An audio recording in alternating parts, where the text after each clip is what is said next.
Hi, and thanks for joining us again for this Dragonfire Designs how-to. We're going to be building a foam Iron Man helmet, and in this video I'm going to show you how to go from this to this, and eventually to this. So let's proceed. Now, an absolutely essential tool that you're going to need for this process will be Pepakura Designer. This is freeware that you can get off of the internet. A simple Google search will be able to pull this up. You'll want to download this onto your computer, and once you have that on there and you've acquired the Pepakura files, also which can be found by Googling, one of the things that makes it very easy, my friend Stefano, who runs the Hero Tutorials, you can go ahead and Google him as well, and he has links to all the files that you're going to need for this particular project. But we've gone ahead and we've pulled open the PDO file that has the Iron Man foam helmet. And as you can see here, if you follow along the cursor there, we are able to arrange all of our parts and have them printed out. And once you print those out, you can proceed to cutting out all of your pattern pieces. These individual pattern pieces will correspond with what we have here in Pepakura Viewer, which you can use as a guide. And what's great about it is that we can go ahead and rotate and move the file for reference, so we can determine what parts are going to be cut on an angle and what parts will be flat cut. But we'll go ahead and proceed to transfer these pattern pieces onto our foam and cut them out and begin gluing our helmet together. Now, getting your pattern pieces onto the foam, really quite simple. Lay the piece onto the foam, trace,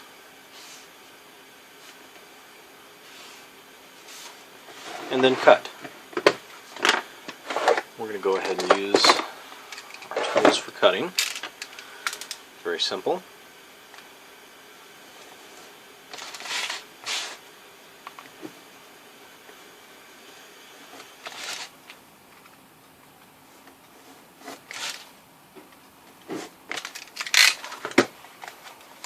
And one of the parts is cut.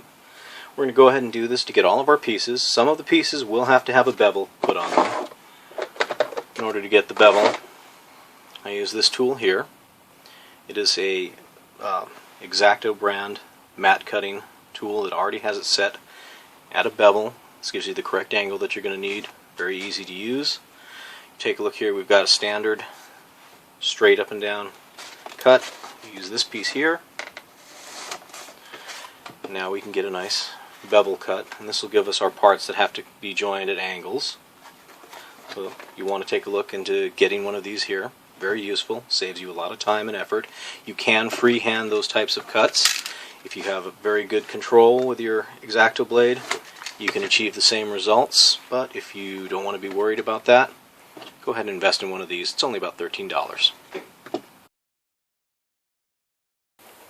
Now that I've gotten the helmet to a stage where a large portion of it has been glued together, what I like to do is reinforce the inside seams with a little bit of hot glue.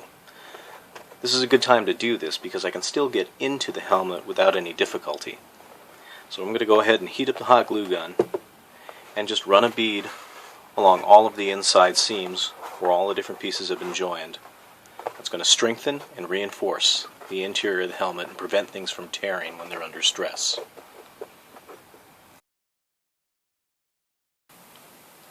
Okay, now you can see here I've got the chin attached to the main part of the helmet. And when you're doing a project like this, it's good to break it down into sections. When I first began this, I started with the back section, moved on to the upper section, joined the sides, and then put the chin together and added that onto it. By doing it in sections like this, it allows you to control how it goes together and make sure that everything is fitting correctly, and that you're not getting any parts that are warped because you might have attached it and stretched a little bit of the foam as you're going. Just helps keep it all nice and even as you go along. Now, before I proceed, as I'd done before with putting the hot glue to reinforce the seams along the inside, I'm also going to go ahead and do that to the chin section while it's easy to reach. Probably should have done that before attaching it, but well, at least at this point it's still easy to get to. So I'm going to go ahead and do that, and then we'll move on to the next phase. Okay, you can see at this point here we've got all of our parts attached. Got the ear caps on. I've used a thinner layer of foamies to get this detail on here. That's one thing that you can consider, is using multiple thicknesses of foam to build up detail areas. I'm going to go ahead and leave the cheek details out because for the purposes of this helmet I'll be wearing it to conventions and for events, and I want to have good airflow in here, and obviously the more we seal up the less air we're going to be able to get. I'll probably end up ultimately putting some mesh just to obscure people's view into the helmet, but I do want to have air going into the helmet so when I'm walking around on a crowded convention floor I can breathe. Before I go on to the next step of prepping the surface and sealing it with PVA glue, I'm going to go ahead and make sure that I've got all of my detail lines grooved in, and what I'll be using for that will be, I'll probably end up using a wood burning tool so I can get just nice clean cut grooves, and also I want to pre-burn the holes where all of the rivet details are going to go. So that'll be the next step that I'm going to take care of before moving on to sealing this surface and getting it ready for paint.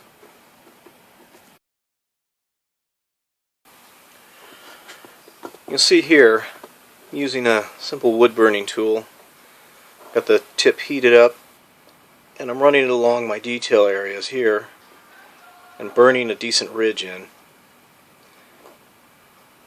Just taking my time and let it get through. See how that makes a little bit more defined line. And I'm going to go ahead and go through all of the areas where that line is going to have to continue. And I'll be using that also to pre-burn where the screws and rivets will go. And they'll drop in just nicely like that. I'll just do that right there. And then I will cut back to once we've got that all finished, and we'll move on to the next step.